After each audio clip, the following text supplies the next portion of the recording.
জয় গৌর, জয় নিতাই। আজ 18ই আশ্বিন 1431 ও 5ই অক্টোবর 2024 শনিবার।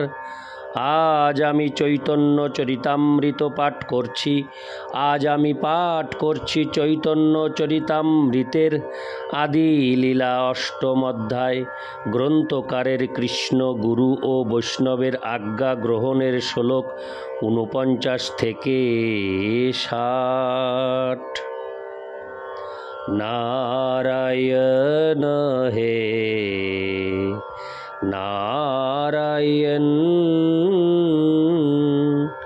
ভবভয় হরণম নারায়ণ। শ্লোক 49। সেই সব লীলার শুনিতে বিবরণ, বৃন্দাবনবাসী ভক্তের উৎকণ্ঠিত মন। শ্লোকার্থ: সেই সমস্ত লীলার বর্ণনা শুনতে বৃন্দাবনবাসী সকল ভক্ত হরে কৃষ্ণ সেই সমস্ত লীলার বর্ণনা শুনতে বৃন্দাবনবাসী সকল ভক্তের মন উৎকণ্ঠিত হল। ইতি শ্লোক 49। শ্লোক 50। বৃন্দাবনে কল্প দ্রুমে সুবর্ণ সদন, মহাযোগপীঠ তাহা রত্ন সিংহাসন। শ্লোকার্থ: বৃন্দাবনে কল্প বৃক্ষের নিচে এক সুবর্ণ সদন রয়েছে, তা হচ্ছে মহাযোগপীঠ, এবং সেখানে একটি রত্ন সিংহাসন রয়েছে। ইতি শ্লোক 50। শ্লোক 51। তাতে বসি আছে সদা ব্রজেন্দ্র নন্দন, শ্রী গোবিন্দদেব নাম সাক্ষাৎ মদন। শ্লোকার্থ: সেই রত্ন সিংহাসনে ব্রজেন্দ্রনন্দন শ্রী গোবিন্দদেব বসে আছেন।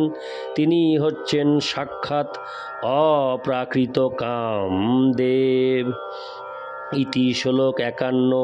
শ্লোক 52।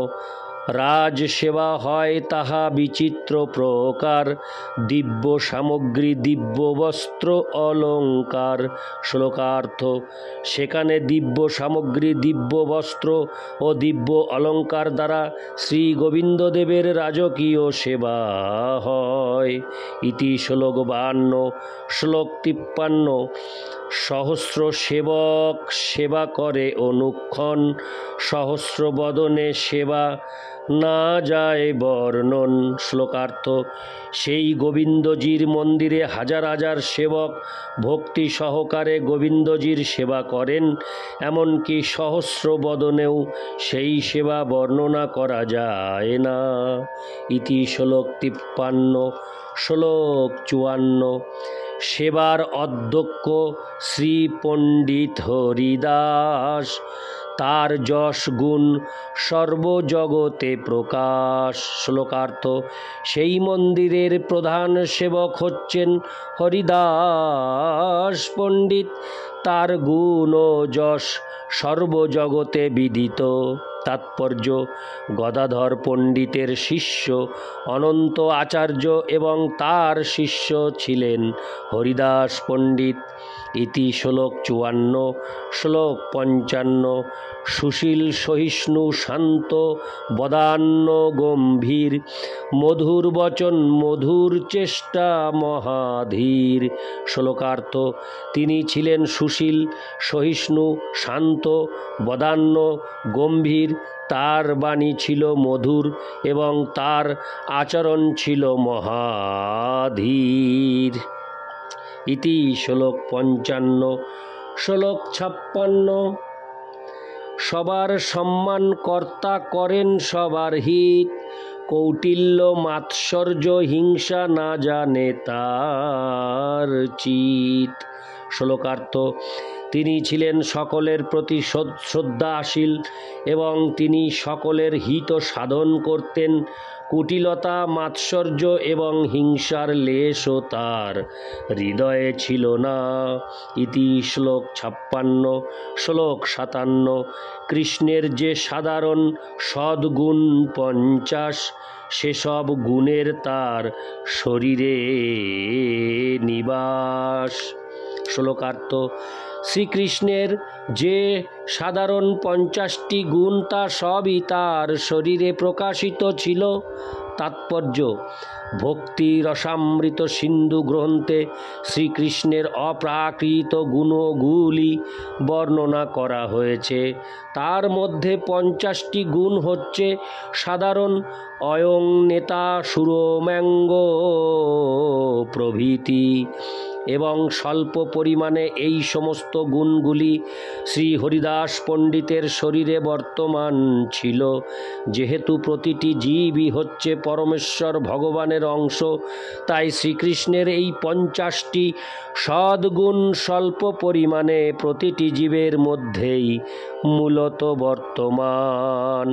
জড়া প্রকৃতির সংস্পর্শে আসার ফলে বদ্ধ জীবের মধ্যে এই সমস্ত গুণগুলি দেখা যায় না, কিন্তু কেউ যখন শুদ্ধ ভক্তির প্রভাবে জড় কলুষ থেকে মুক্ত হন, তখন এই সমস্ত গুণগুলি আপনা থেকেই প্রকাশিত হয়। শ্রীমদ্ ভাগবত 5:18-12 থেকে উদ্ধৃত পরবর্তী শ্লোকটিতে তা বর্ণনা করা হয়েছে। ইতি শ্লোক 57, শ্লোক 58।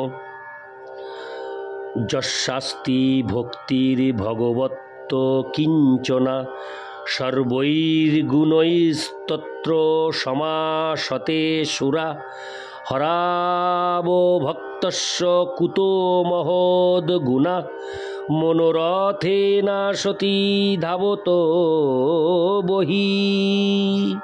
অনুবাদ: যিনি শ্রীকৃষ্ণের প্রতি অনন্য ভক্তি সম্পন্ন, তার মধ্যে শ্রীকৃষ্ণ এবং সমস্ত দেবতাদের সমস্ত সদ্গুণগুলি প্রকাশিত হয়, কিন্তু যিনি হরিভক্তিবিহীন, তার মধ্যে কোনো সদ্গুণই নেই, কেননা তিনি মনোরথের দ্বারা শ্রীকৃষ্ণের বহিরঙ্গা শক্তি জড়জগতের প্রতি নিরন্তর ধাবিত হচ্ছেন।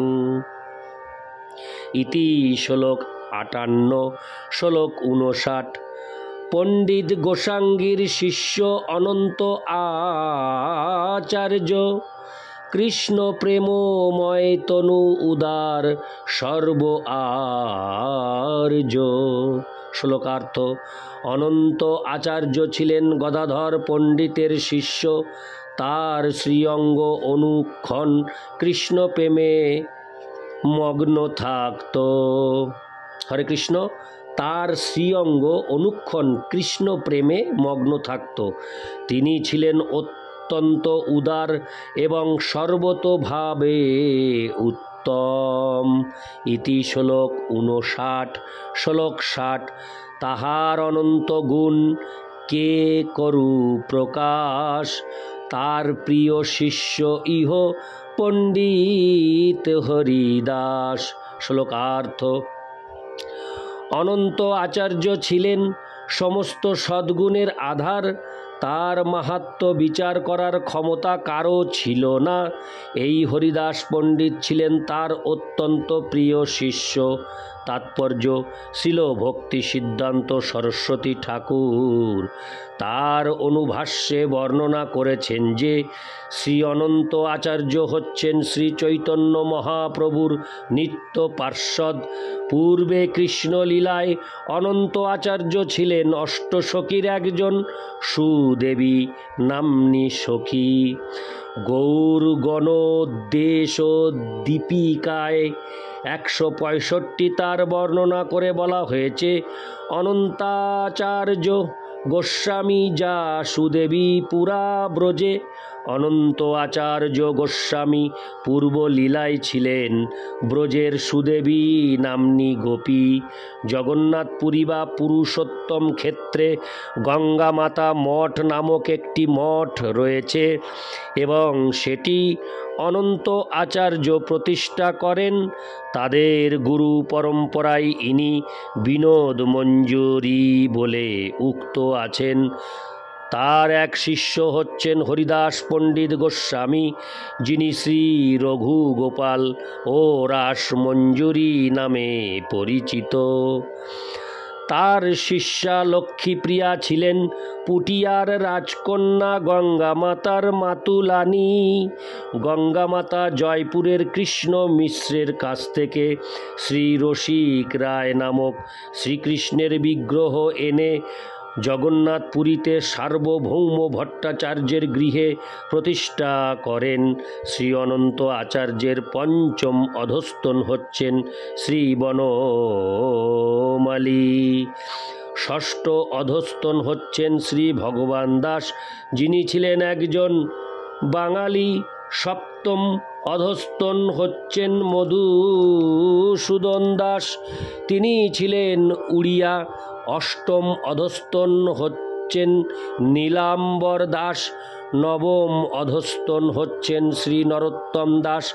দশম অধস্তন হচ্ছেন পীতাম্বর দাস এবং একাদশ অধস্তন হচ্ছেন শ্রী মাধব দাস।